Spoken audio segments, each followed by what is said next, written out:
ladies and gentlemen, good afternoon. Hello and welcome into another episode of Clark After Dark, right here live and direct on RaceON.com. Happy to be here tonight to talk about racing from local to national and all the news within it with racing results, conversation, and so much more here tonight here on Clark After Dark, folks. We are obviously in the dog days of summer, folks. We've talked about it here over the last month or so, and it's hot here in the great state of Texas, especially this weekend at Kennedale Speedway Park in the flag stand. We'll talk about that here in a couple of moments as well. The 36th annual Prairie Dirt Classic with the World of Outlaws late models is in the books. And we've got the USA Nationals, another $50,000 on the line as we are in Crown Jewel Super Late Model season right now. And a new, very first time RaceON All-Star Challenge factory stock winner this weekend at Arklatex Speedway. We'll talk about all of that and some more of the fun conversations that are going about on social media here nor there tonight, and a little bit more of that. I'll welcome on my co-host of this podcast tonight. He's my man, my boy, Cortland Smith. He'll join me now. How we doing tonight, big dog? I ask you that every week, and like I know I said it a time or two, one of these nights you're just going to be having a really bad day. But I don't think I've ever seen Cortland Smith have a bad day, dog. How are you doing tonight? We try not to have too many bad days in the old CS camp over here, man. As long as we're still breathing and able to hop on here and talk racing with one of my good buddies, there ain't much to be mad about. You know what I mean? Even if I'm having a bad day, you know, this truly is a joy to be able to come on here and do this with you week after week. And I hope the people enjoyed as well. But if you're asking me, we're just LIVIN, and it is hot. It took me 2 days to push mow the yard. You know what I mean? Like it was hot enough the first day. I got about halfway done and I said, screw this. Me and Buttercup went inside. We're like, we're done. We're too hot. Me and the dog, cause she'll go out there and she's my safety inspector. You know what I mean? Like if she'll let me know if there's a stick coming up that I need to move out the way or something like that, but she'll definitely bring her ball over there and put it in the ground for me to throw it. And she's smart. She puts it right in the path that I'm going to mow like that. Like my dog, like old Buttercup, she's a Heinz 57. She's a mix of all. We got her from the pound, and she came kennel trained, crate trained, house trained, $25. And she's honestly the coolest dog you ever meet. But I swear half the time she is like on all, like she's running on all 10, bud. She ain't running on all 8. She's running on all 10. She's wired and ready to rip from the drop of the green. You hear me? No, it's been hot. Me and Buttercup trying to stay cool. Other than that, man, like I said, we're doing good. We try not to have too many bad days in the old CS camp. These last couple of weeks or so, man, I've kind of skipped around and I haven't started off the podcast with a number, going to the numbers and what we've had for that particular week. But that's what we're going to do this week. We're going to kick this podcast off talking about my big brother. I called him Big Mac when he used to race. He used to wear this McDonald's fire suit, okay? He got him a couple wins. But yeah, my boy Jared Clark, man, he showed up in his very first year. All right, I got the pictures on my phone. Look, these are a five or so of the different cars he had. We kind of got a glare. That top one, top left, that's the original 95. That was his first. Man, this looks terrible. That was his first ever car that he had there. The yellow and black one there. He finished 9th in the Cajun Classic, the one that's on the trailer there in the middle. He flipped in practice night on Thursday night of practice and ended up finishing 9th out of 96 cars at the Cajun Classic. I couldn't have been more proud of him. But I'm going to show y'all another picture. This was back in 2012, May 25th, 2012. Look at his hand out of the window. That was my brother Jared Clark's first ever factory stock win. Cortland Smith, you want to take a guess at where that was? Oh, I'm looking at the wall. I don't know. That's not a wall that I feel like I'm familiar with. Maybe USA Speedway, Sterlington? Morgan Bagley Speedway. Yeah, no, Morgan USA Raceway. Where Morgan. What's funny is the super late models were there in attendance that night, and Alan Tippin got the win that night. Mo Bags, I guess Tippin was the kryptonite that the 14M found that night. But yeah, man, that was my brother's first ever win, dude. He went to the back, got a flat tire with 3 to go. There was only like 11 cars. There was 9 left running, so he went to the back. I've told this story on the pod before, right? Well, he comes to the back. He passes, makes a last lap pass coming off a 4 to the checkered flag, and I'm up there announcing the race. And I run down, and, dude, and I blew my knee out. Like, I literally had to go to the hospital the next day, for real. I thought I tore some cartilage in my knee. But, yes, silly old me. I was just so fired up. I may have blown my knee out going on there to celebrate with my brother. But, yeah, no. Hey, just tell me, this wrap, like the Verizon wireless on that wrap, tell me that wasn't. Like, yeah. This was when factory stock. I got that feedback in my ear still. The factory stock started getting wraps and starting to look a little sporty because you just saw what he had the first couple years, right? Like, we're just talking two-tone. Look, that's the old number, right? And then we go to that. We go to this. Dude, that car looked good. I loved it. He got that car from Tracy Martin, I think, back in 2013. Man, I don't ever have a chance to get on this podcast and talk about my brother and what he accomplished in his career. Like, he didn't win a ton of big races, But on April the 11th of 2011, he won a 1,000-win race and held off Doug Vick Jr. at Chatham at Super B Speedway. And at the time, you know as well as I do, man, Doug Vick Jr. was the cat's meow in factory stocks, right? Like that was before Justin started kind of taking over the reins and dominating in the 36J. But I mean, Doug Vick Jr. was hard to beat in that particular time. But anyway, that's enough on the old 95 of my brother Jared Clark.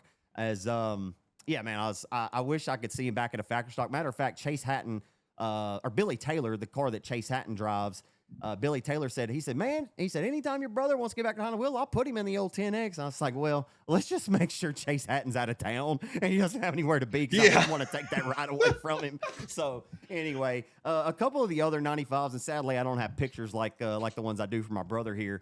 But, man, Brandon Barrett, I think I've mentioned him on this podcast before as well. Man, we sadly lost Brandon to suicide. And I'll never forget that day. I'll never forget the day and where I was when I got the phone call that somebody said, man, Brandon's in trouble.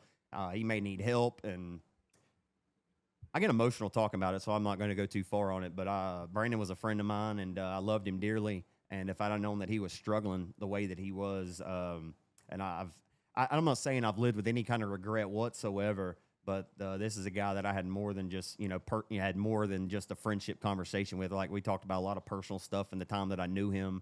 And he was truly a great guy, man, like an extrovert on the outside.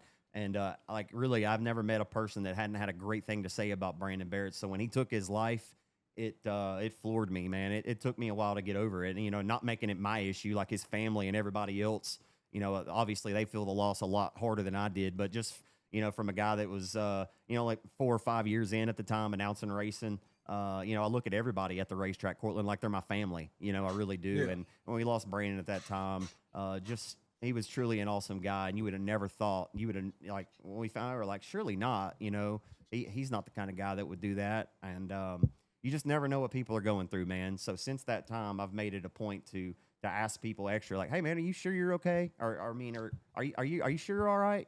Because you just never know, because some people may just be hurting and dying inside and don't feel safe or feel comfortable talking to somebody about it. And, and since I've been in recovery, my sobriety date's December the 7th, 2022. As far as I know, Brandon didn't use drugs. He didn't do anything. People can run into their own personal problems, Cortland, and they don't, some people just can't see a way out, and, thankfully, I've never gotten to that point. But anyway, I just feel it near and dear to my heart. I just wanted to mention him tonight. But he raced the number 95 in the limited modified division, and sure miss watching him race, no doubt. Gene Gibson also drove a number 95 at Champion Park and Webster Speedway when I grew up. And I got one more. I mentioned it during the broadcast at Rocket. I was there announcing on Saturday night with the ARM Series. And Detroit, Texas driver Brandon Bettis, the old Scooby-Doo mystery machine, if you will. I think that's what Chase says anyway. I haven't made that connection. It doesn't look like a mystery machine to me. But Brandon Bettis is one of the coolest guys, man. He's a diehard factory stock driver. He typically runs every time the doors are open at Rocket. And he won his heat race on Saturday night and had a good result there. So Brandon Bettis. Those are my 95s. I got 4 of them. What you got on your end tonight, big dog?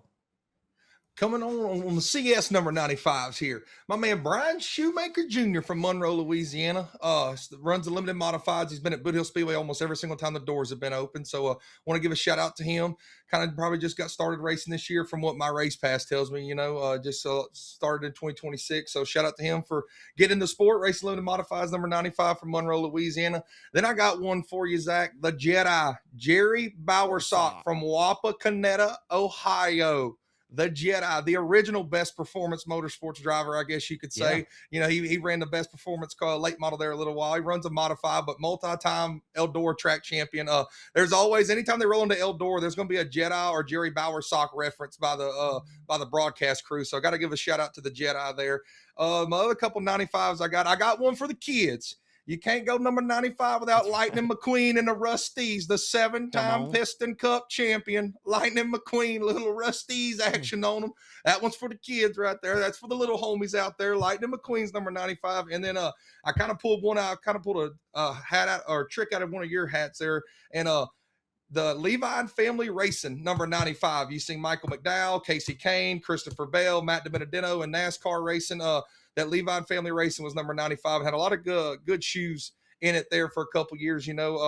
Matt DiBenedetto had that famous run at Bristol where, like they said, he wasn't going to return the next year and then almost went out there and won the race, right? I think he made contact with somebody. I think Hamlin ended up taking the win, but he ran like second or third. But the Levine family racing number 95, not saying it's still an important number now. I mean, heck, any number in NASCAR is important, right? But when you got guys like Seabell, DiBenedetto, Casey Kane drove it for a little while in 2018. Michael McDowell really kind of not necessarily busted out on the scene, but he was in that ride for a long time. So going to give a shout out to the Levine family racing number 95 in the NASCAR. Tenfold, man. Good stuff over there. We got about 7 or 8 drivers with a 95 tonight on the docket. Sounds good to me. And I do like the Jedi Jerry Bowersock. Always enjoying James or DJ or anybody says it. I think he's like a 5-time track champion at Eldora. So yeah, you got to be a legend if you're making that kind of time up there in those Rossburg streets. So, all right, man. So Saturday night, let's just talk about it, right? Everybody on social media has talked about it, and dude, I told you this off mic before. I was like, man, I don't even know how long I want to spend time on this because I don't like drama and I don't like feeding into it. And I think that's what a lot of this situation has turned into. But I'm here to just give the facts, right? Like, I think that we're just kind of here to talk about it and kind of talk about how important a flagman is or how maybe not important a flagman may be to some racetracks in the country, right? We kind of talked about Lincoln Speedway doesn't even have a flagman anymore in this technology-driven era. But everybody on social media this past week, well, first I'll kind of roundabout. So I'm at Rocket on Saturday night announcing Cortland, and my phone starts blowing up. I get messages like in our group chat and these other chats. It's like, Kevin Fry just walked out of the flag stand at KSP. And it's like, okay, well, I got a job to do. I ain't got time to deal with that right now. You know what I mean? Like, so I had to tell people on the broadcast, like, hey, for all 15 or 20 people that have continually sent me that Kevin Fry's walked out of the perch at Kennedale Speedway Park, I don't care right now. I'm trying to call the action at Rocket. We'll get to that later on. You know what I mean? So, yeah. Anyhow, so. Oh, did you hit your music again? I did. I was about to say, I was going to let you know. I was like, where's that music coming from? Actually, not coming from me. Let's turn it back on for a minute because Led Zeppelin's awesome. Here we go. All right, let's turn it off. All right, so anyway, I'm at Rocket. The start starts. My phone starts blowing up. Fry's done walked out of KSP. Well, I called Kevin Fry today, and people may ask, well, Zach, why didn't you just have him on your podcast? And I told Kevin straight up. I said, buddy, I'd be happy to have you on. I was like, but man, I said, I ain't had a guest in 3 or 4 weeks. And I was like, if I come bring you on as a guest tonight, it's going to look like I'm just deep off into the drama. Cause no, that really wasn't the excuse I gave him, but I didn't feel like it was necessary. I feel like I can get in here. I think he's going to be on Revved Up tomorrow with Rodney Rodriguez and Bobby Chafee. So y'all can go check that out and listen to what Kevin has to say. But I'll tell you, I took some notes on my phone. Look, quite a bit of them here. Anyway, I took some notes. We talked. This is what happened. This is what happened at Kennedale Speedway Park, straight from the flagman, okay? So contact was made between Demetrius Carter and Mike Nichols under caution. I'll try to summarize this as quick as I can. So the flagman, Kevin Fry, gets his black flag out, and he does his job, and he black flags him, Cortland. And so the 444 of Demetrius Carter goes back towards the infield to find a promoter or somebody to plead his case as to why what happened, right? And so when he goes down there, he doesn't find James Lopez, who was the track promoter at Kennedale Speedway Park. And so he radios into the flag stand, and he tells Kevin Fry that he didn't see it, and he told Kevin Fry to give Demetrius Carter his spot back and to lift the black flag. And Fry said, I'm going to black flag him, and I'm not going green until he gets off the racetrack. So Carter goes back down to the infield looking for Lopez, to have a brief board of directors meeting, trying to plead his case, and just trying to tell the promoters to get his spot back. Well, so he's not giving his spot back is what Kevin said. And so he told him over the receiver, he said, listen, we have black flag drivers all year for this. He said, we would, it's in the rules. And if contact is made under caution, it's an automatic DQ. There's no gray area there, Cortland, right? Like if somebody makes contact under caution, there's no really excuse for it. So anyways, Lopez radios, he says that he didn't see it and instructed Kevin to give him his spot back. He says, I'm still not going green, Kevin said. He said, well, I guess you don't need to be in the flag stand then. And Kevin said, okay, well, I'm out. That was at the point where he packed his shit up and his flags, and he walked out on the job. He would have never, I talked to him on the phone. He said, he said he's been flagging for nearly 20 years, and would I ever walk out on a job that I was hired to do? He said, I'm there to do a good job, and I'm there to do the job that I was hired to do. And when I found out that I was no longer allowed to do the job that I was hired to do, and he put the words together and said, well, maybe you shouldn't be in the flag stand then, is when Kevin Fry said, no problem, no harm, no foul. Somebody else can get up here and do it if we're not going to follow the rules. Because at the end of the day, Cortland, your flagman, like we started this conversation off with, how much pull does the flagman have? Well, when we were growing up at the racetrack, the flagman's call was the flagman's call, and nobody got to go in there and contest it. And you certainly didn't get to roll down to the infield and plead your case as to why you hit somebody under caution. Now, here's the other side. I don't necessarily think Demetrius Carter did this on purpose, so I'm not placing blame on him, but rules are rules, correct? And so I brought up Kennedale Speedway Parks. This is the response to the situation. And again, I'm not here placing blame on Kennedale. I'm not here to call out James Lopez. I'm not here to call out Kevin Fry. We're just here to talk about the facts and what happened there. But this is what this came out under KSP, and I think they've since deleted it. But again, the internet never forgets. All right, so, never forgets. He says, "Watch close, or you will miss it." Again, it wasn't significant. It wasn't crazy contact. And there was, all right, so he says, brake master cylinder cap was leaking brake fluid, and it was on his pedals. He went to clear the motor, and his foot slipped off the pedal. Tech guy verified it had fluid all on the floor, and he was sent back out. Worse contact happens on restart than what this was. It was clearly a 20-year-old grudge the flagman had against the driver, which is a wild accusation. I asked Kevin directly about that. I said, Kevin, do you and Demetrius Carter have a past history? He said, absolutely not. He said, I barely even know Demetrius Carter. He said, it wasn't anything. He said, man, I was just trying to do my job and follow the rules. So, Cortland, I'll ask you this. I feel like I laid out the facts there. I'm not trying to beat the horse down on this situation. There is no gray area for contact under a caution. You do it, you're out of here, Scooter. You know what I'm saying? Like, some say, well, the flagman overreacted. But did he, though? Like I said, or is he just doing the job that he was hired to do, and they got his legs kicked out from underneath him, right? If he allows this exception, then the next time this happens and it's missed, then Kevin's the bad guy, or vice versa, right? That you have to be consistent. And for the promoter to come out, and again, I know RaceON is at KSP every weekend. I'm not trying to say anything to hurt anybody's feelings on this podcast tonight. Like I said, I'm just trying to lay out the facts and maybe get down to have a conversation around it, Cortland, that your flagman is up there for a reason. You got to let him do his job. You have to let him do his job. You can't get around it much more than that. If it's in the rules that you can't make contact under caution, then it's like a victim of circumstance deal. And like, you hate the fact that brake fluid was leaking out, and, like a situation like that happens. But at the end of the day, when you look to the flagman deal, if he was hired, when it goes back, just like you said, I was hired to do a job and I'd never walk out on one. And I don't believe Kevin Fry would. You can see by the reaction on social media that Kevin Fry is a well-liked, respected guy, at least in this situation. So a lot of people, we've all seen the I stand with Kevin Fry stuff, but here's the deal. Whenever you walk in there and you go take that job, and I'm sure this conversation was had and maybe we didn't get to it, like, is that at the bottom line? Does the flagman stand all, be all? Is that the end of the line? If the flagman makes a decision, is that it?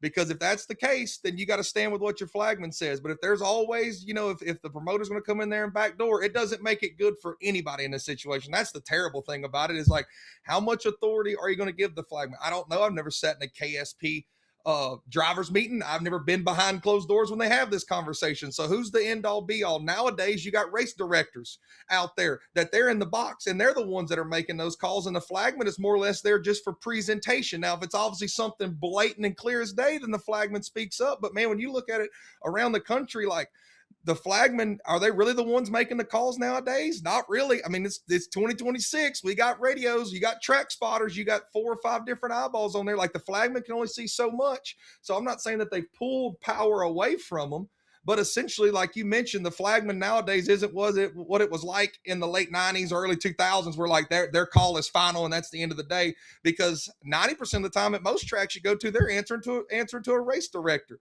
You're telling me that the flagman at half these racetracks that I know I'm comparing it to national tour stuff here, but it's like, well, you're comparing apples to oranges. But at the end of the day, like when Lucas Oil Late Models rolls in, they don't have their own flagman. Like they got somebody that just stands there. You're telling me that guy's the one making the calls for all the deal? No, they got a race director that does that. So if you got a race director, then he should be the one that's kind of doing that. But also it all just turns around to who has the power in this situation. And that's what's got to be clearly defined every single time you walked in there. That's what, I mean, in the driver's meeting, they need to go ahead and say the power of authority. Look, this is the guy that makes this the end all be all call. This guy makes the final one, and that could lay it out completely for everybody to know. But nobody ever has that conversation in public because they don't want to give up that power. Does that make sense? Like the track promoter don't want to give up that power to the flagman and say he's the end all be all and stand 10 toes deep with him. I don't know. It just, man, there's so many different crooks and crannies that you can spin this around.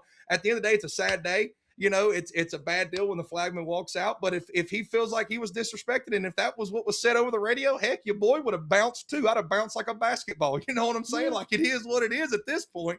But I don't know. There's a million different things you can go with it. And like you said, we're not trying to downplay nobody or talk bad about nobody. Like KSP is a great racetrack. I'm sure Kevin Fry is a great flagman.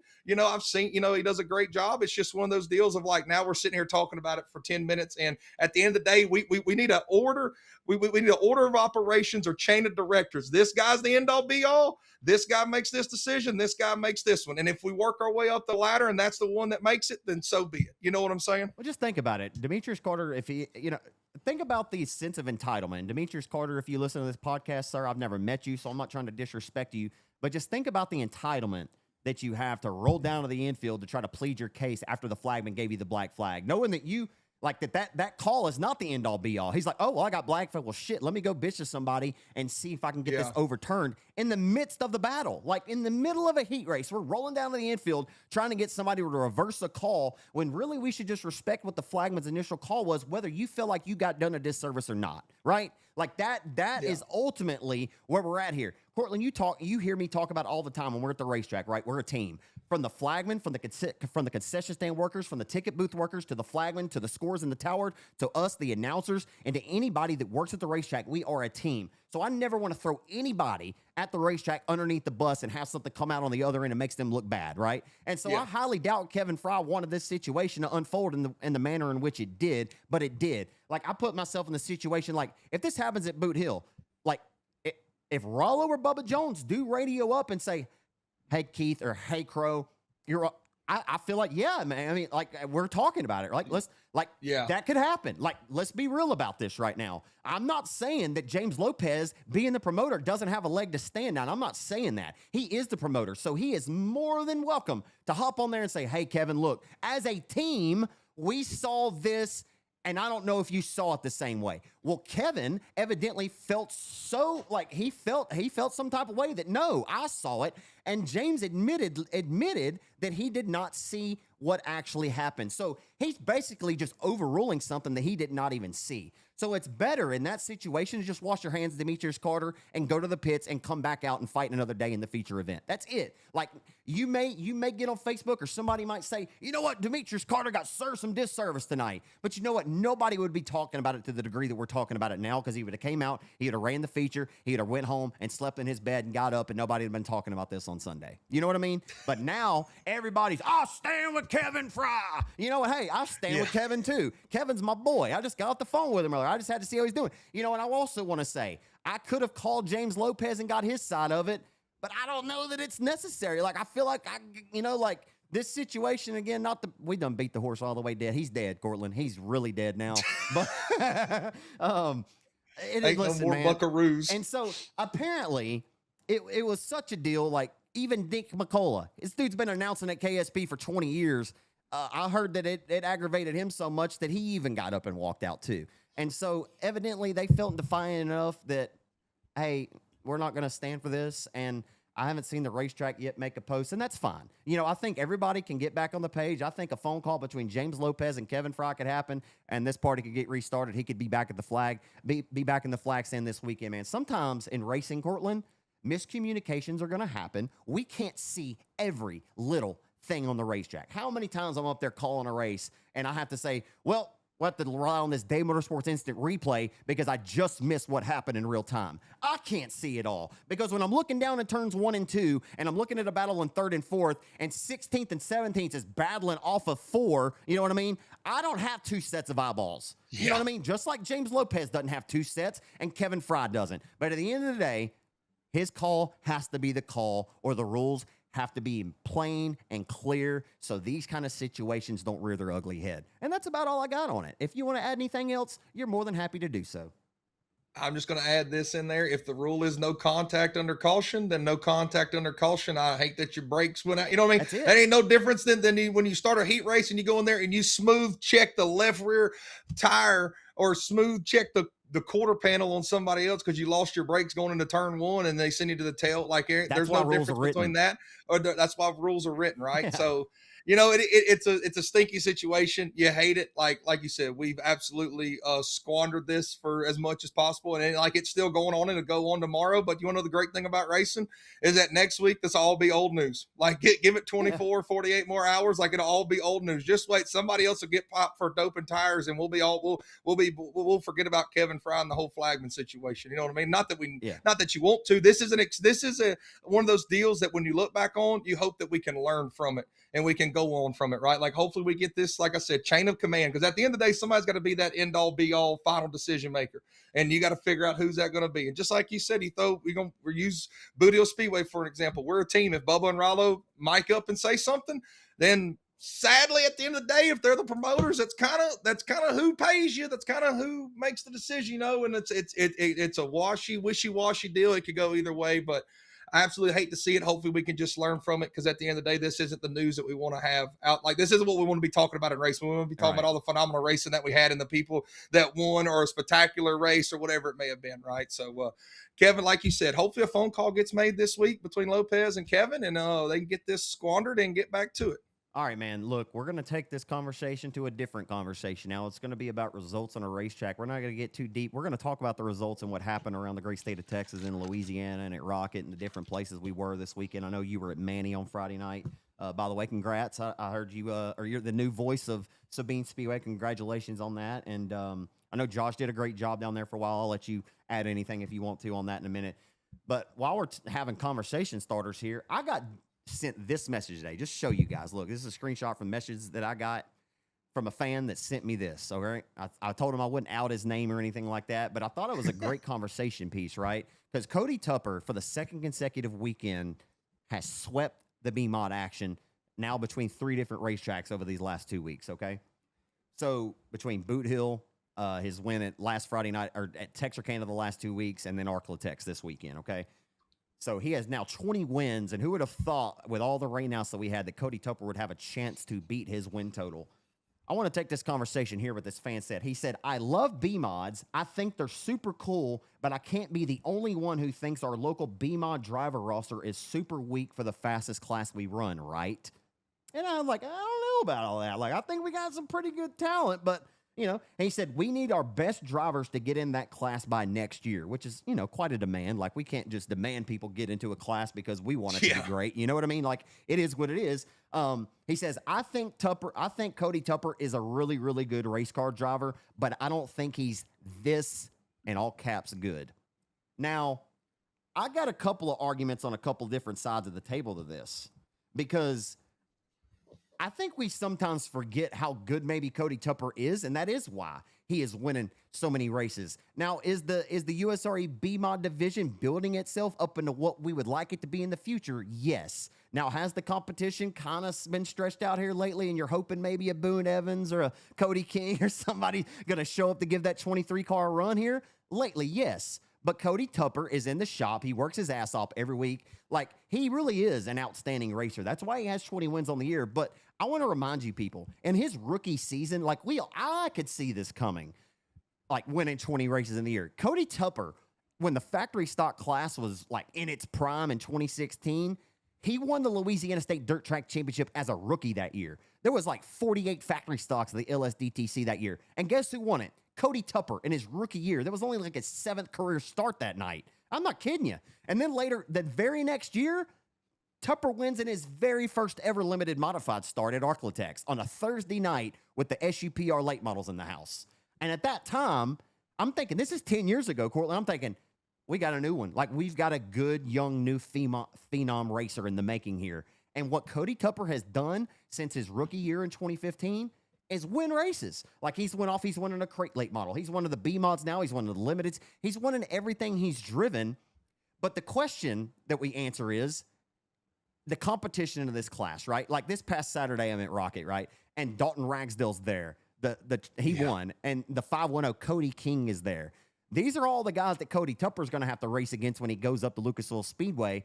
But again, Cody can't determine who shows up to race him every week, right? He can't determine that. All he can do is make sure that 23 car is up to snuff every week and get out there and smash on the loud pedal. And dude, like, Boone Evans was at Texarkana last Friday night. He was.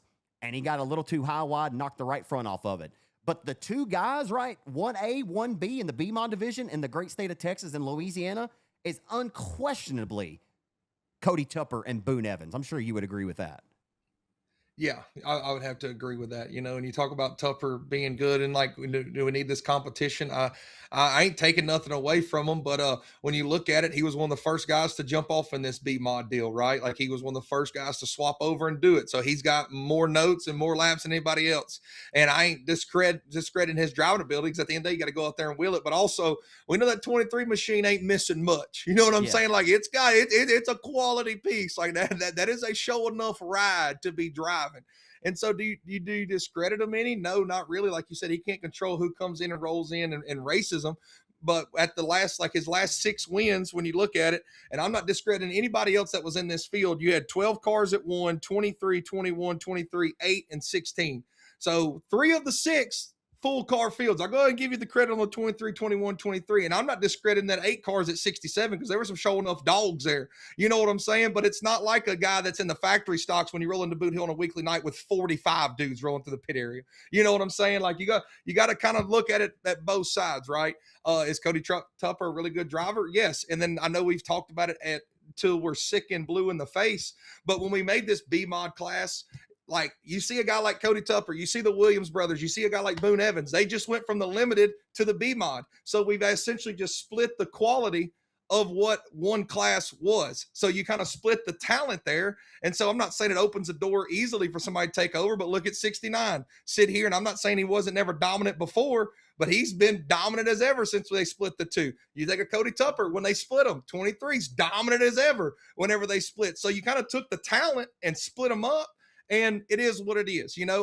I'm sitting here in the back of my head thinking, hey, put them back. Who knows? Like, I mean, who knows? Put them back together. But then, yeah, I mean, Hunt County Rocket, everybody else seems to make it happen except Boot Hill, Arklatex. I guess people complain too much. Well, I don't know. I ain't one of the racers.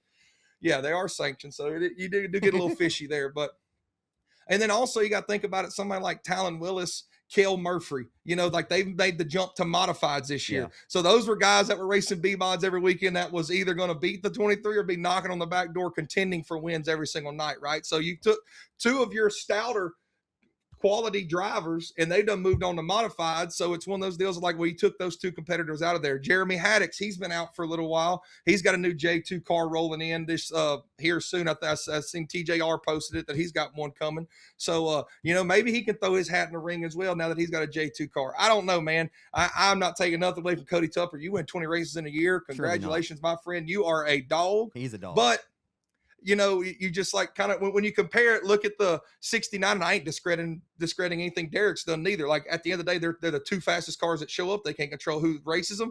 But when we made this split, you've seen 2 guys kind of take over. And I think that's just because we split the quality of our field essentially in that one class and area, whether you limited B mod, like they were all kind of the same guys racing together, and then you split them.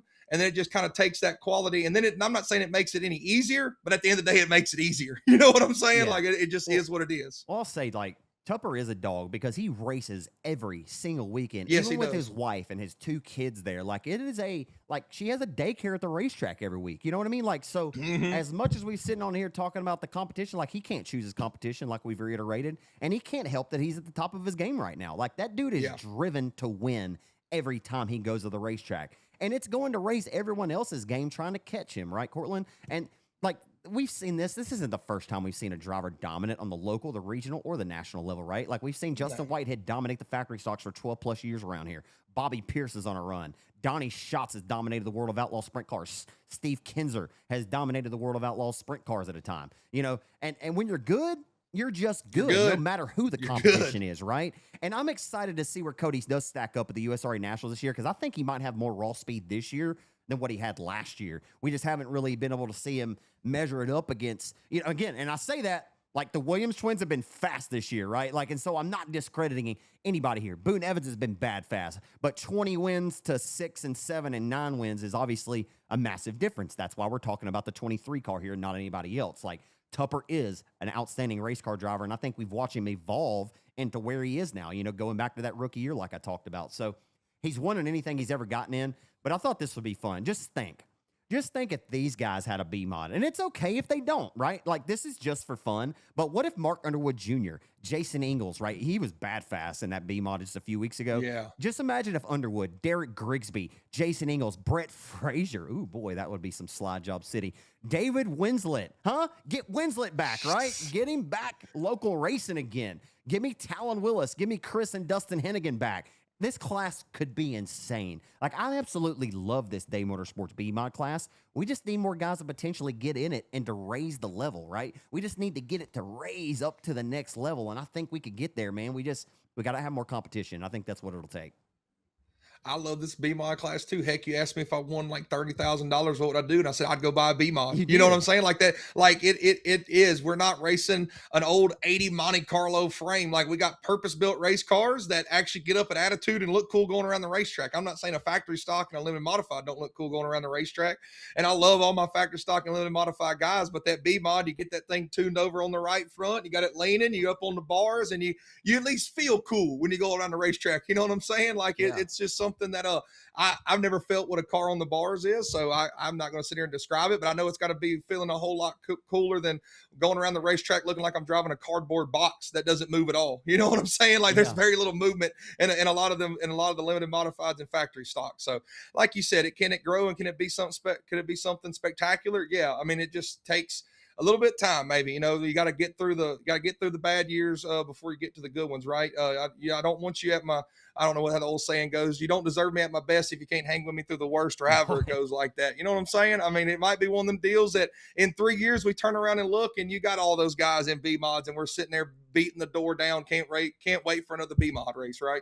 Yeah, I've lived by that motto. If you can't handle me at my worst, you don't deserve me at my best. But there you go. That's it. I tell you what, I've lived that one. I tell you what, man.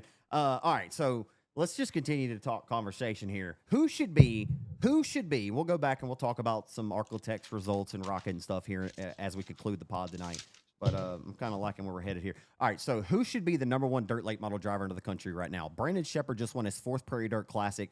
I think he ended up with about $63,000 total because he got the 500 per lap. Of course, Trey Mills led 63 laps on Saturday night. That was really, really cool to see. He has now led more laps in the 3 100 lap events that we have held here in 2026 for National Super Dirt Late Model Racing, with 87 total laps led. But again, he got a $34,500 payday on Saturday night for Trey Mills, man. That was really cool to see for the St. Augustine, Florida driver.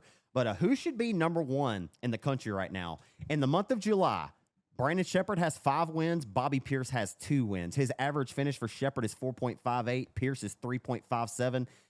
Their wins in 2026, Sheppard has 15. Pierce with 23. They are both leading their respective series. Sheppard's leading the Lucas Oil Late Model Dirt Series point standings, and Bobby Pierce is leading the World of Outlaws Late Model point standings.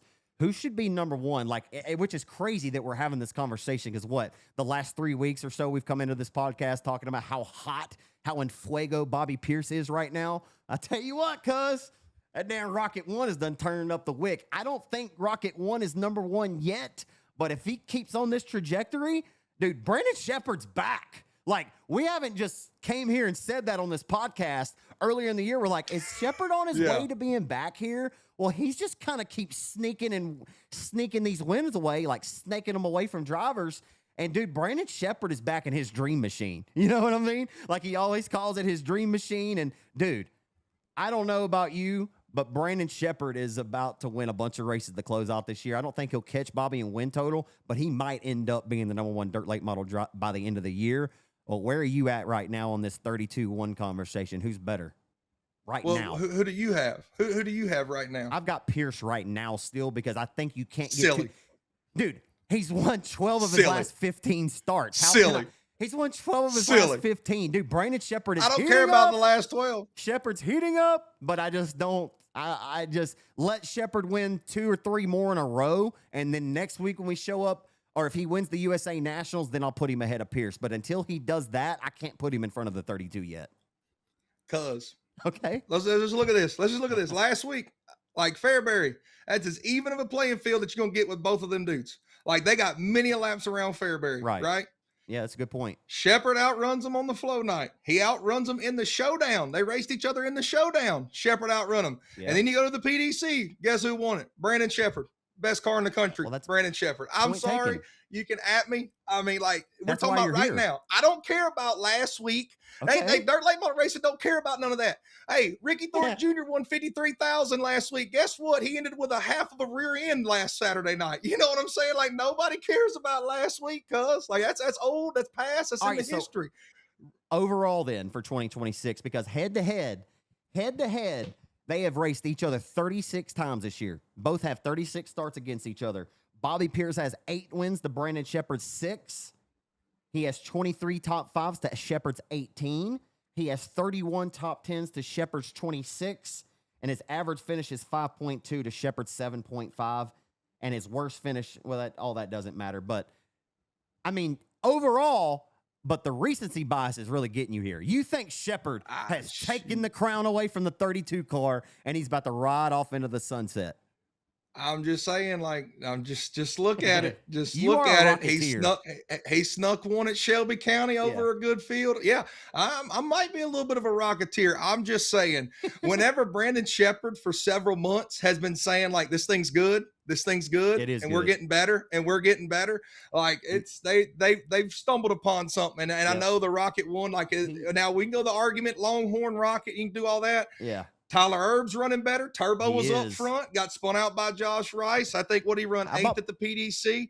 I mean, Dennis Erb Jr. Marlar looking a little bit better. Good in his Rocket. Marlar's in her XR2 digging right now. I'm just saying, like, whenever the Rocket one's winning races, like everybody expects that. But when you got Turbo up front, you got Marlar hopped in there and shown speed, and we know Marlar hops around. He changes cars like I change underwear about every single 35 minutes, right? Like, I mean, it just happens like that. But I'm just saying, dude, Shepherd, and think about this. Like confidence is big right now. Brandon Shepherd, if I heard this stat correctly, he now took over the lead for the most national tour wins ever. He beat Scott winning the PDC, right? Broke a tie with him. So he's got the most national tour. Like I'm just gonna go and I'm not even. This is recent by. This is just like how good Shepherd is. Like Shepherd is going to end up on the Mount Rushmore dirt late model racing. Yes. Like and then Pierce is like. I mean, it's going to be in 10 years, and we have this conversation. Billy, Scott, JD, Jimmy Owens, I mean, like in Brandon Shepherd, Bobby Pierce, RTJ, like dirt late model races in a really good spot right now. But if you're asking me who I'm taking as number one driver, give me Rocket One, give me Barrett, Sheppy till I die. Think about the trajectory. The trajectory, yeah, dude, that was an awesome sign. They went down to the Bank of Pontiac, had the Sheppy till I die there and everything. Like, dude, it was. I wanted to actually talk to you about the actual PDC because do you think that maybe the 32 just charged a little too hard, a little too early? Because I'll be honest, I went back and watched the broadcast when I was leaving Rocket, and I watched it all the way home, and I didn't know who won the race. I was able to successfully stay off of social media and not find out who won the national touring series. So I went back and watched the broadcast, having no idea. And I'll be honest with you, Cortland, I pulled up Facebook because I'd forgot that I was trying not to find out who won the race. And I read the first sentence of a post to somebody randomly says, I couldn't be any more proud of Trey Mills for leading 63. And I immediately just turned off. I was like, damn it. So I turned it off. And that's all I saw. So I knew that Trey Mills led 63 laps. I knew that going into it. That's all I knew. And I knew he didn't win the race. And I saw Shepherd was starting on the outside of the front row. So I'm like, there's no way Shepherd doesn't win this race. And dude, after the first 40 or so laps, the 32 charges all the way to second. And I'm like, damn it, Bobby Pierce is going to win another one.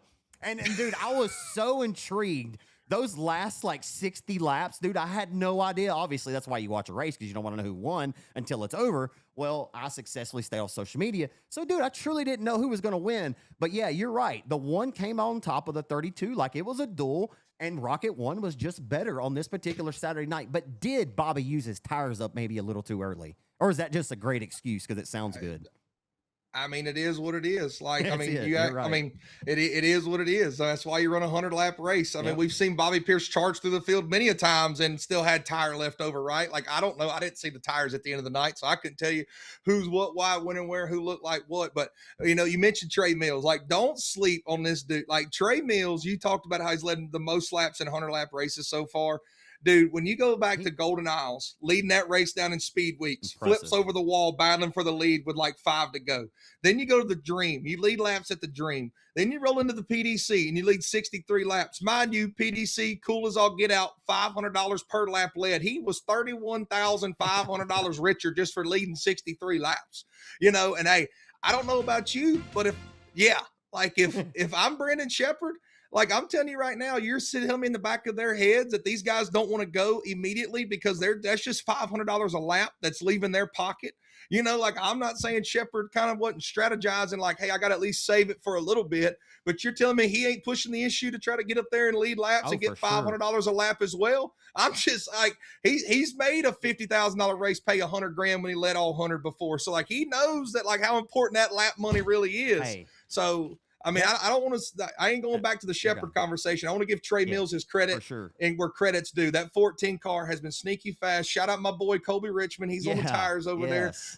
Shout out my boy Colby. I talked to him the other week, and he's doing good. The 14 camp's got speed right now, so I just wanted to give Trey Mills his due diligence. I mean, he won a showdown on Friday night, and let's just be honest, them showdowns and qualifying and running them showdowns on Friday is probably the hardest part of the night. So, I mean, it really is. It's been impressive what the 14 car's done. Dude, that was a great point because when I was watching that race, that $500 lap leader bonus money adds intensity to this thing, does it not? Yes. Like you can feel the intensity of the race. Like the leader was never more than 3 or 4 car lengths out in front of whoever was running in second, and second, third, all the way through the field were just going at it. And I think that's what makes Fairbury so exciting, is that obviously there's 8,000 fans there, but you're like right there on top of the action. And man, that lap leader bonus money does just add a different degree of intensity to it, man. I wish every race could have that kind of stuff. I know it takes a lot of great sponsors to make it happen, but yeah, man, that's almost like a win for Trey Mills, right? I mean, to come out of there with 31,500 to your credit, and everybody's talking that's about probably his biggest payday. You know what I mean? Oh, like that's probably his biggest payday he's ever gotten. Yeah, like there's no doubt. Yeah, and you know how many T-shirts he probably sold out there? Like, you know, everybody saw what he did, like you mentioned, the Golden Isles deal, and then, you know, the lead laps of the Dream. Like, we talk about him being the future, but when you have all of that pressure on your shoulder and then you deliver and some at one of the biggest races, yeah, it'd have been cool to see him win the race, but these are the kind of steps that you have to take because, and maybe next year or maybe 2 or 3 years, we look back, right? You think about that run. James Essex talks about it all the time, right? That Ryan Gustin run from 34th to the lead at I-80, right? It didn't end with a win, but we'll never forget it. Just like we won't forget the laps that the 14 of Mills led at the Dream, we won't ever forget the 63 laps he led at the PDC this year. I feel like that's whenever you kind of found out what he was made of, and that, yeah, man, this kid really is the future. Like he truly has talent. We're not just saying that, right? We're not just donning him this nickname and he has all this pressure he has to live up to. A kid truly is awesome, man. And he's so even keel. That's one of the things that impresses me so much about Trey Mills. You know, I always talk about you can't ever be too high in the sport. You can't ever be too low, you know, just kind of being, because you don't ever a driver losing his head out there. He's just so even keel. Like he was a little heartbroken, but he didn't really show it, right? So yeah, I was proud to see him running up there. And while we're talking about super late models, this is a fun question to ask you right now off the top of my head here. Are super late models more popular than 410 sprint cars right now? Yes. Like you see Flow Racing put those the little graphics out and like most viewed deals, and every single week I feel like a late model race like tops the board. You know, like and I mean I really don't know, because I've been blessed to be able to travel across the country, and you go to little hotbeds where it's like 410 sprint car racing, you live or die by it, right? Just happen to be where we're at. You know, like we don't really have the great, you know, like late model racing isn't necessarily thriving around here, but in the general in the South, sprint car racing isn't the hot commodity. You know, it's the fender world, and you're going to go ahead and put a super late model on the track before you would sprint car. So, but yeah, I mean, I think, you know, dirt late model racing maybe is more popular, and I don't know why. I truly give credit to, and this ain't blowing smoke up nobody's tail, but the fact that Michael Rigsby stepped out on a limb and made Dirt on Dirt in 2007 and put this platform out there many years ago. And sprint cars, I know they got something out there similar to the same thing, but it came later, right? The fact that they've had this platform, and for years now, we've built up these heroes. You know, we've built up these characters. We've built up big, sexy Brandon Overton. We've built up the smooth operator. We've built up all these characters that, I mean, think about it. Their entire career for Bobby Pierce, Overton, Sheppy, all these guys, like, they're getting interviewed and their video is getting put out there every single week. You know, like from the time they probably started till now, you know, and it just, I ain't saying that sprint car racing's dead. Like, shoot, they had 100,000 win Bob Weichert Memorial this past weekend. You know what I'm saying? Like, I mean, it just seems like in general consensus, yeah, late model racing is kind of just seems to be where it's at right now. Yeah, I mean, Rico's extremely popular. Tanner Holmes, extremely popular. David Gravel, extremely popular. Like, both of them have their superstars. And I ask you that question because, yeah, Flo did release that graphic today that said the most watched events from this weekend and Flo Racing Night in America at Lincoln. Now, I think there's a reason for that, and that's the reason why I want to have this conversation. Well, they're the standalone event on a Tuesday night. That's where you start to see the crossover and why Flo and why RaceON, a lot of these streaming platforms are important to have and to watch this racing, because you'll get a lot of crossover, right? I watch a lot of both. If there's sprint cars on and there's not super late models, I'll watch. If they're both on, then I'll have the sprint cars on my phone. I'll have the late models on my TV or TV or vice versa, whichever one's the bigger one paying the money that night. But again, the most watched events, it was Flo Racing Night in America at Lincoln, and then High Limit at Port Royal, which was 100,000 to win on Sunday night. So you think about that, a Tuesday night super late model race outperformed the viewership from a Sunday night 100,000 to win, a 20,000 to win super late model race at that, outperformed in viewership a 100,000 win high limit sprint car show. Now, like I said, when you're a standalone event on a Tuesday like Lincoln was, you're going to have a larger viewership. You're just going to, which is a great thing because you have sprint car fans watching late models and vice versa, right? That's one of the positive of these streaming platforms. Like I said, you might have bought Flo for the high limit sprint cars, but you end up watching supers on a Tuesday night because one Carson Hocevar might be there, right? And you're becoming a bigger overall fan of just dirt track racing in general because you pay for it, right? Like you pay for the whole thing, so you might as well get the good out of your $150 a year. And the same with the RaceON, right? Like you may have it for local racing, but then you might see that you might love super late models. You're like, well, shit, we might check out the MLRA super late models tonight because it's live on RaceON, right? But anyway, yeah, and you might even find a liking to these badass factory stock all-star challenge events that we've been putting on, or maybe you just love a Saturday night special in the factory stocks at Boot Hill. Who knows? Everybody has something that they love that makes them tick. I just thought that was interesting to see, and I thought it'd be fun to talk about. But yeah, I don't know if one's more popular than the other. I think that we have more crossover right now than we've ever had, where sprint car fans are giving super late models an opportunity to twist their biscuits. So. And I love it because you're talking to a guy that I don't have direct TV. I don't have YouTube TV. Like I don't have none of that. Like I got Flow Racing, Dirt Vision, RaceON. And like I go around and I watch races, whatever it may be. Like right now, Millbridge is racing their Tuesday series. Most of the time, like whenever we finish the pod or when normally we record on Tuesdays, right? Well, I'll go back and watch Millbridge and these micros rip around Millbridge and all the up and coming kids, right? Like we watch the Bob Weichert Memorial, like you do stuff like that. And that is something that you mentioned and is really cool is the crossover. You have more of a crossover now, and you hear the other people talk about it too. So it's not like we're the one, just the only ones talking about it. But that crossover is something really, really cool that we have in our sport, and it's just going to help grow it overall, right? Like you got guys, you got late model guys that are going to become fans of whether it's an Abreu or a Brent Marks or whoever it may be, right? And you got sprint car guys that are going to become fans of, say, a Sheppy, BP32, RTJ, whoever it may be. So, man, crossover is important. It's in the day and time that we live in. I'm not saying that dirt racing isn't thriving, but, you hear people always talk about it's not like it was back in the good old days. Well, if we all rally together, we can have some pretty dang good days ourselves, right? You know what I'm saying? So, like, we could have some good times ourselves. What are you trying to do? Fix your hat? It's crooked. I'm sorry, you caught me off guard there. I was crooked. Like, what are you doing? I can't. Maybe it looks like that because my camera is inverted from what the camera is. But anyway, nobody cares except for me. It's okay. Nobody cares. I look good no matter what. See, I'll put it on sideways for you. All right, like vanilla ice. All right. Hey, this is totally random, but I'm taking it here. So I was watching the high limit sprint cars last week at State Line Speedway, right? Tanner Holmes is leading the race and he's gone. Like I thought Holmes was finna win his second career high limit race and he flips leading the race. And I get on social media later, check these comments out. This is crazy. 5 or 6 comments. Like I took a screenshot. I wish I could put them on the screen, but it says, I saw a bunch of comments that said to be careful of the moat. It got you, darn it. These are what the fans are saying to Tanner Holmes on his page after the race when he's talking about it. Tanner, did you get to walk over to the moat after you signed off? It goes down the entire front straightaway. Learn something new tonight. Don't try to run the doctor line in a sprint car and row the moat. The moat has never been forgiving for over 60 years. These are all diehard fans of the State Line Speedway talking about the moat. And so, damn it, Cortland, I looked up, what is a moat? Because I've been around dirt track racing my entire life. 37 years on planet Earth, and they never heard about no damn moat. So a moat is a deep, wide ditch around a castle or a strong business, specifically referring to water-filled trenches for defense or structural edges that block market rivals. Anyway, that's a crazy Google response. But anyway, so I looked it up. Evidently, State Line Speedway has a moat that runs it on the front straightaway, and you got to balance that sumbitch. And apparently, Tanner Holmes did not, okay? But have you ever, like you hear, like we hear these terms like, you know, digging down, you know, he's what do we call the hub or the bottom? We call all these different terms in racing, but never have I ever heard moat. Have you ever heard moat before this conversation started? I've never heard anybody say he's ripping around the moat tonight. Like I've never heard that come out of no announcer's voice before.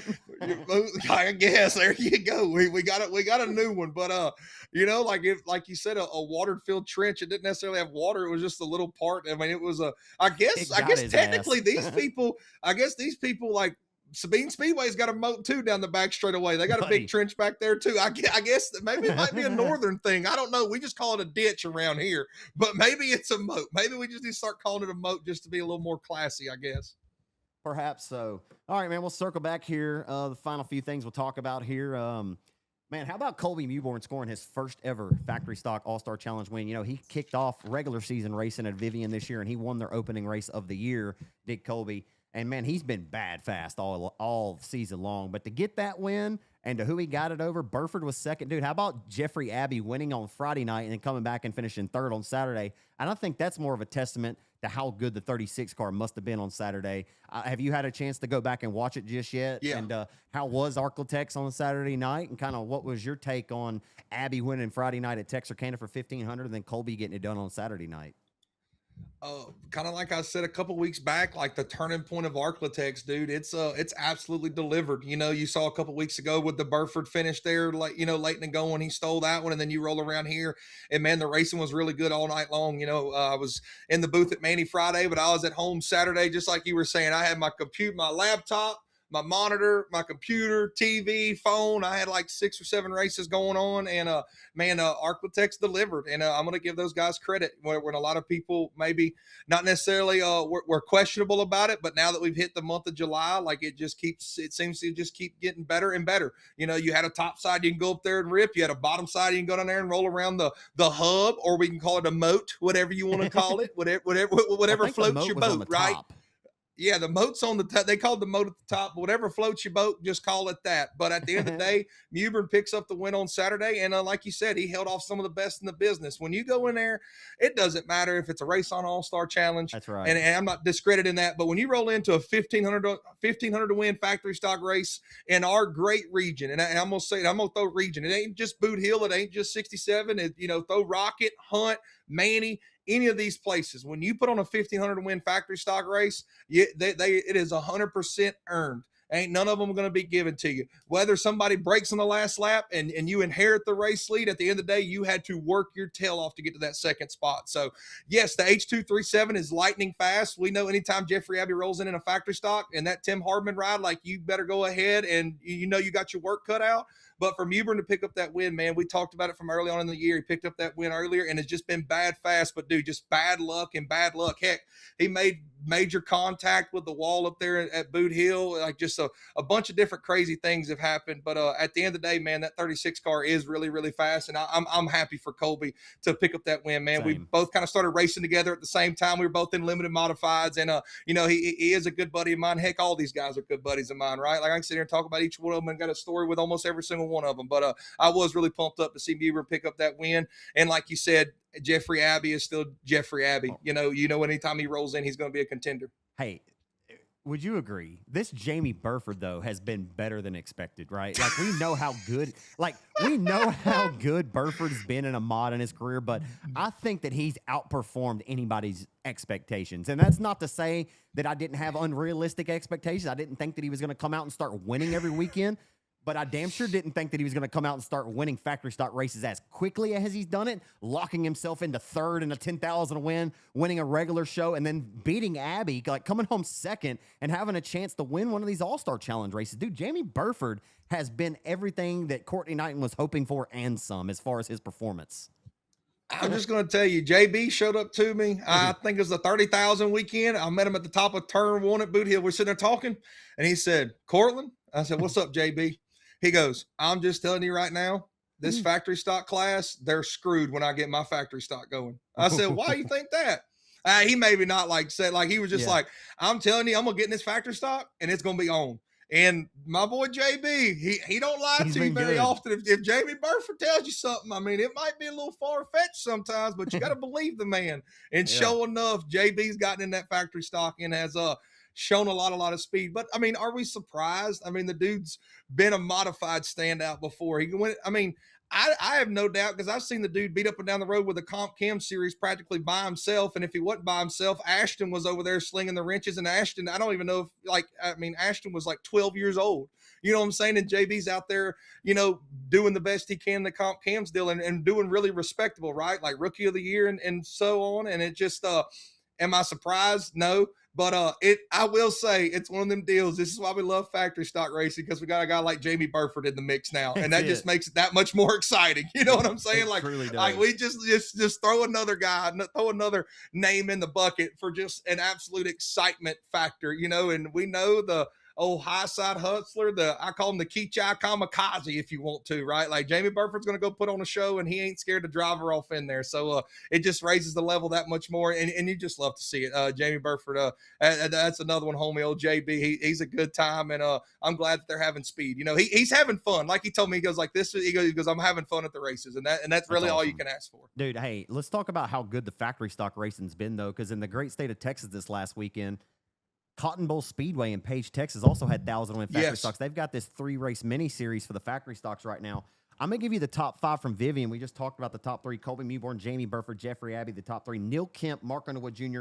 Heck, I'll throw in Dalton Faulkner, Mason Martin, and Logan Gordon were your top 8 over there. But check this out. This is your top 6 finishers at Cotton Bowl Speedway on Saturday night for $1,000 to win. You would have thought this was the All-Star Challenge. Your winner was Craig Pursley Jr. in Innovative Race Car number 56. Yeah. Nate Dixon finishes second. Blaine Murphy third. Johnny Torreson fourth. Jared Moppin rocking like a sock hop in fifth. And Tony Marinelli sixth. That's some and the fun thing about this is the majority of these, that makes 12 cars, the majority of all these guys will be a Boot Hill Speedway race for $10,000 in about a month from the day. A month from the day. Yeah, August 28th is when the finale rolls around, the 11th annual 10,000 win King of the Hill. Dude, I love factory stock racing. If you listen to this podcast and you're from far off and you come here to listen to super late model talk, or you come here to listen to regional, and you have to, or you want to fast forward the local stuff, I get it. But man, I'm telling you, folks, I'm eating up with it. I love factory stock racing, and nobody will ever be able to get that out of me. Okay. It's special. It's special. That's all you can say to it. I've gone on my rant before of how our progression of racing is kind of backwards, that our factory stock is really when you look at it as our premier class. It's got all the big money races around here, but at the end of the day, it's what we got, and you just got to love it. Really, like when you read the top 5 of both of them, I mean, those are guys that night in and night out, you can throw their hat in the ring and they're going to be a contender no matter what, right? And you got a guy that you look at Craig Pursley Jr. goes down to Cotton Bowl, wins that $1,000. And last year he won 10 grand at Super B Speedway in Chatham, Louisiana. Like, these dudes are willing. I mean, like, it's a haul. Like, these guys ain't scared to travel. They're not staying in no little hour and a half radius. And that's what kind of makes it, you really appreciate it, I guess. And I'm not saying I'm the greatest example, but if we're like in my situation in Central Louisiana, I got to drive an hour and a half to no matter what racetrack I go to, and an hour to Thunder Valley. So none of these racetracks, some of these guys are like they're traveling 4 or 5 hours. You look at JT and Moppin when they come to the Boot Hill, like they're hauling some miles to get there. And it's just, it's what makes it so great. Is just the grind of, you got guys, you got travelers that come in that are contenders. You got your locals that are always going to be some hot shoes, man. And, other people probably think we're crazy when we're talking about just some old 80 Monte Carlos that we strip down, and it's stock mount shocks, and we're still on a 7.5 GM rear end, and like we're on slick pull off tires. But at the end of the day, man, the quality of drivers we have in the class and what it's built up to, man, you can't beat it with a stick. Like you really can't. And the guys out like that aren't like Jeffrey Abbey knows it. He's went off and raced the stock car stuff. And he even knows. Like, I asked him in Victory Lane a Friday night at 67. I said, man, are you having fun? And I know he's going to say something positive because he's live and on the mic on RaceON, so he's not going to say, oh, I hate it. But I've talked to him off mic about it. Like, he truly enjoys running this class. And with all the money in it right now, like we always talk about, why not run a factory stock? And, you hear Dustin Jarrett all the time, right, on the Flow broadcast and stuff, and they'll talk about he's the commissioner of the IMCA stock cars. And he talks about this and that. Well, damn it, you can say Cortland Smith and Zach Clark are the commissioner of the USRA factory stocks. I don't care. You know what I'm saying? Like, dude, I have called just about every big-time factory stock race since this class started in 2003. Like, I mean, I didn't call a couple of them around 03 to 07, but from 08 to now, like, your boys called a lot of factory stock races, and more often times than not, they deliver. They do.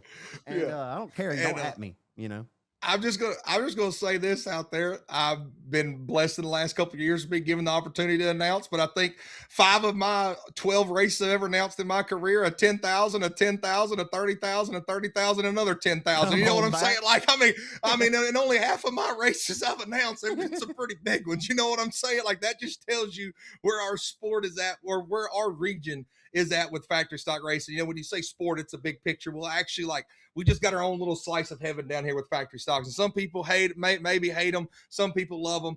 At the end of the day, they put on phenomenal shows. I mean, like, if we're going to get to local results, when you throw Sabine Speedway out there, like, we had a last lap pass for the lead between Dalton Dubois and Tayton Perkins. I mean, the top 3, him and Tayton Perkins, Dubois, and Ross Cook, they all battled it out there for the last 5 laps, and Dalton Dubois sneaks it by on the last lap down the back straightaway, and just the class that we have, man, it really is something special. And people probably get on here, like you said, and they hear us flabbergasted about it enough that they're probably sick and tired of it. But show up to the 30,000, show up to the King of the Hill. I've had plenty of whether it say Ryder Cantillo or Colby Richmond or whatever crew guys that Kate and them may have at the time, they show up and they're like, dang, like this is more intense than the World 100. You know what I'm saying? Like, he said, these guys are serious about that. They said, like, this is more intense than the World 100. Like, and I guarantee you, we might not be necessarily the most proud about it, but you're going to see at least one fight, at least one of those big weekends. So if you want to come see a short little redneck brawl, roll on out to a big factory stock race. I don't know what else to tell you other than that. While we're talking about it, some more of the factory stock winners. Jordan Heffler won at Kennedale Speedway Park Saturday night. Chris Davis won at RPM. I believe Justin White got the win in the factory stocks over at Grayson County. Like we talked about, CPJ won at Cotton Bowl. Michael Bowles won at Big O Speedway. And your factory stock winner at 105 was Zane Goff.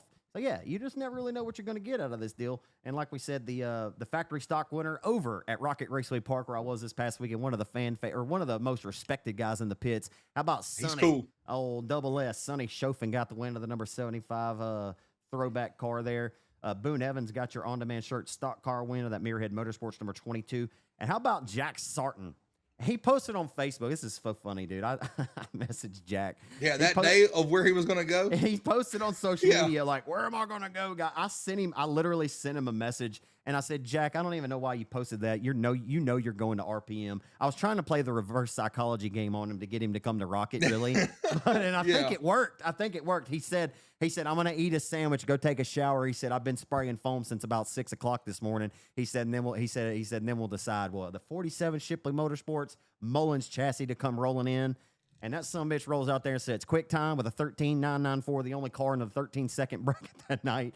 And he just killed him until a green-white checkered restart. And Bo Day out of Greenville, Texas, literally almost pulled the rabbit out of the proverbial hat as Bo Day sang a song at the top of 3 and 4. And, man, Rocket was just really, really hooked up all night long. Like, the heats weren't very great. Chris David, I know you're listening to the podcast, and I think he would even agree that that's not necessarily what they wanted. We were going to do a little track prep session there towards the end, but the top started coming in. They kept packing in that top throughout the heat races, and finally that top started coming in just a little bit, but it still just didn't quite, I think, have enough for Bo Day to launch himself past the 47 of Jack Sarton at the drop of the checkered flag. But, yeah, it was good to see Jack showed up. That was his first career ARM Series win. It comes at the site of the place where he won his first ever USMTS race at when he started 13th there back in 2023. So, congratulations to Jack Sarton on a big-time ARM Series win there at Rocket on Saturday night. Also, back over to Vivian. I'm kind of jumping here and there now. Adam Roy got the Sportster win there. I'm sorry. That was at 67. Adam Roy got your Sportster win. Yeah. Lindsey Province won the Open Wheel Modifieds. Justin Converse won the Tuners with a blown-out shoulder. He said he had some shin splints in. I don't know. The man was he wasn't doing any backflips off the old Tuner this particular Friday night. Like we said, Tupper swept the weekend. And then at Arklatex on Saturday night, man, you said the track was pretty good. I know we briefly hit on it there. Derek Grigsby on a roll, continues the win there in the 69 car. Lane Riley goes back-to-back. He wins in the Tuners. Not sure if they were trying to protest him at 2 o'clock in the morning again this time. I haven't heard anything about that. But Jeffrey Bechet won in Jeff Lewis's old blue and yellow 40 car. So that's pretty cool. Like, dude, like, how cool is that? You win a raffle the week of, you take the car, literally race ready from Jeff Lewis, roll it to the racetrack, and win your first time out. That's pretty cool. What I love was Jeff Lewis said he was almost more proud of that happening than his own win, right? Is like, because these raffle deals, I ain't saying that everybody tries to jump on them, and we know Jeff Lewis ain't gonna try to screw nobody over in a raffle. Right. Like what he said is what you're gonna get is what you're gonna get. I trust the man, and I'll die on that hill.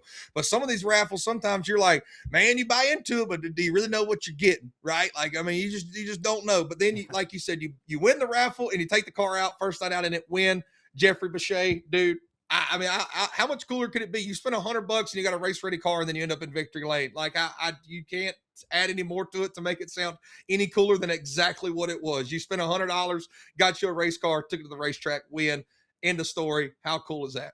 Yeah, it's pretty cool, man. It's good to see Jeffrey Bechet back racing again. I think that's the most exciting thing about it. He's out there racing with both of his kids. They're in the rookies right now, but they're going to move up. They're going to get to race with old dad before too long. Remember, Jeffrey won a ton of races at Champion Park, man, back in the Southern Hot Stock class. He's a multi-time Southern Hot Stock champion at Champion Park, and he raced in the Pro Mod class there for a little while, had some success, and man, it's just good to see him back racing again, right? Like that, I posted, I think I said this last week, right, that the Sportster class has brought back a lot of the names that are synonymous with Arklatex regional racing, right? The Caskies, the Grigsbys, the who's, the have-nots. You know what I'm saying? Like, there's a lot of good guys that have come back, and it's really good to see. And so that's one of the positives that I do take out of this Sportster class is it's obviously growing, man. We've been averaging over 30 cars a night here at Boot Hill in 2026. So, yeah, it has been great. You were at Manny. I mean, I don't want to leave you empty-handed there, not let you hit the results. I know you mentioned Du Bois, I think, there, but if you have anything additional, and we'll get ready to wrap this baby up. Yeah, the hidden gem of Louisiana, as I like to call it, Sabine Speedway. I actually had some friends and family, the Jen and Josh Terry. I got them out there to the racetrack, some really good friends of mine, and they brought a swarm of people that were actually vacation out at Toledo Bend. So we had 20, about 10, 15 new race fans at the racetrack at Sabine on Friday night. Really pumped up that they were able to come out. Like you always say, Zach, try to bring somebody new to the racetrack and see what happens, right? Well, they were delivered to a really good show. Was it the highest car count Sabine's had all year? No, not necessarily. You knew that you're kind of fighting an uphill battle with 67 racing that All-Star Challenge race. But, man, at the end of the day, you had phenomenal racing throughout it. Like I mentioned, Dalton Du Bois goes in there and steals it from Tate Perkins, actually wins the race on the bottom. I'm not saying that that's not possible at all at Sabine Speedway, but it just seems like if you're going to go win it, man, you got to be able to go rip around that top. And Dalton actually went down there and run that bottom really well, and that Cadillac was rolling at the end of the race there. there. Fell back to third at one point, then drove his way all the way back up to take the lead on the last lap. I want to apologize to everybody. I know the sound wasn't the greatest, and that, I mean, I'll take partial blame. Like I ain't gonna throw blame on nobody but myself. It was staticky. No, I mean it is what it is. Like I got a couple messages about it. And I'm like, hey, we're mid race, and the people here in the grandstands, they can hear me, and not saying I don't care about you, but we're middle racing here. I can't really do much about it, but hopefully we'll get it figured out. I think we got a game plan for it, so we'll get that figured out. But like I said, Dalton Dubois wins a factory stock race, an absolute slobber knocker. Ethan Bales does what Ethan Bales does at Sabine. I want to give a shout out to Michael Harlow and Mason Peterson. They were running second and third. Harlow gets in there, and that top side of 1 and 2 bit him hard. And as he comes off the wall, Mason Peterson makes hard contact with him and actually flips. And you hate to see that from Mason Peterson, man. I feel like the 34 camps really turned the corner here the last couple of weeks. And he was running at third in a respectable limited modified field at Manny that night, and happened to have to go upside down there with a victim of circumstance, right? So, but I hate to see that happen. But Ethan Bales picks up your limited modified win. Jonah Powell's on a hot streak in the Sportsters. He gets it done in that one. And my man Les Campbell, number 71, I believe that was his first win of the year. He picks it up. And man, the tuners, they were getting after it. They were tuned up on Friday night at Manny. They were racing hard, and old Les Campbell got out and he said, man, these guys are good drivers and they drive really hard. And I was like, Les, you drove pretty hard yourself, my friend. Like, you got the job done. And he was really fired up. So I want to give him his respect as well. Les Campbell picks up the tuner win. But another night at Sabine, man, show was done within 2 hours from when we started, like 2.5 hours. Tiffany up there, she runs a Swift program. Shane and the whole gang, they get the job done around there. So I can't complain a whole lot about Sabine, man. Like you mentioned, I'm gonna finish out the year there up in the box, and I'm excited about it, and I love that place. I got so many memories at Sabine Speedway from a kid to racing there. That's like I call it the hidden gem, and no matter what somebody says about it, Sabine will always have a place in my heart. Dude, you know what we got this weekend at the Boot Hill Speedway? We got carload night, big dog, and we've got carload. Yes, we've sir. got carload night, and we have got people. Sponsors coming on board. David Vosbury is sponsoring, I think, the first 5 carloads. Somebody else has come on board. So I think the first 10 carloads are already sponsored and taken care of or spoken for. So if you want to be at the Boot Hill Speedway free of charge on Saturday night, you need to get there, I think, between 6 and 7 o'clock. 6 to 7. I know it's a little hot at that time, but again, we've got horsepower hydration for sale at the racetrack. Shout out Michael Ritchie one more time. Maybe he'll give us a 20% discount code here. Who knows? He might give us 5, or he might give us 0, actually. He's just tell us to go buy it from Dave's Supermarket in Fairbury. But anyhow, that's what it's at Day Motorsport. So yeah. I mean, we'll figure out somehow or another to get Dave and Days. It sounds good. Dave and Day. Yeah. All right. Well, that's all I got tonight, my friends. Good podcast tonight, I think. Thank y'all for coming and listening to two Stooges talk about racing and something that we love and care about. Just and silly. Hope y'all enjoyed it. The USA Nationals 50,000 to win this weekend. Ryan Gustin trying to go back-to-back in that event, but the smooth operator, Brandon Shepard, and everybody else, and all those hungry hounds are going to be trying to bark and get that 50K. We got a big one at Texarkana with the Mean 15 presented by Gateway Bank on Friday night, and, of course, we got Boot Hill Speedway on Saturday night, and also the rain out, the All-American, or the July 4th race that got rained out on July 4th, obviously rescheduled with the stock cars back on August the 15th. So those are some more things to look forward to. And I think is that an All-Star Challenge? No. What's going? Is that the Triple Crown Throwdown the 15th reschedule? Is it? No, the 15th. Well, yeah, that's the Triple Crown reschedule, Okay. but it's an All-Star Challenge. So just think about that, Cortland. 15th. The next two next 2 out of 3 factory stock races at Boot Hill pay more than regular weekly money, and they're All-Star Challenge races because the King of the Hill is also an All-Star Challenge event. So Boot Hill is about to be very important for how this points deal shakes out for the rest of the year. Yeah, it's about to be very, very important. It's going to be a hot and heavy, and I wouldn't be surprised to see a very you never have to worry about the car count of factory stocks at Boot Hill already, but I wouldn't be surprised to see it a little extra loaded on Fan Appreciation Night, Carload Night. It's going to be intense. The last couple weekends of August is hot and heavy for factory stocks at Boot Hill Speedway, so it's going to be a good one. I'm just going to hit the rest of the tracks on the RaceON platform. Dubuque is racing on Wednesday night, Fair night, Thursday night, Maquoketa. Friday night, Lafayette County, 67. You talked about that already. ACLMS is at Hunt. Saturday, 105, Boot Hill Speedway. That's where me and you are going to be. Grayson County Speedway, KSP, ACLMS finish out their weekend. The Crate Lakes do at RPM. the Yancey Martin Memorial at the B, and then Sunday you wrap up with the Buke Fair races again. So again, a plethora of races on the RaceON platform. No matter how you're doing, keep it moving. You got something you can watch and keep you entertained this weekend, ladies and gentlemen. Well, buddy, I just figured out I need to go get me a haircut tomorrow, so I think that's what I'm going to do before you see me next time. But yeah, great job there, man. Everybody tune in and check us out live on RaceOn.com. Be blessed and be a blessing, ladies and gentlemen. We'll see you at the dirt track. Later.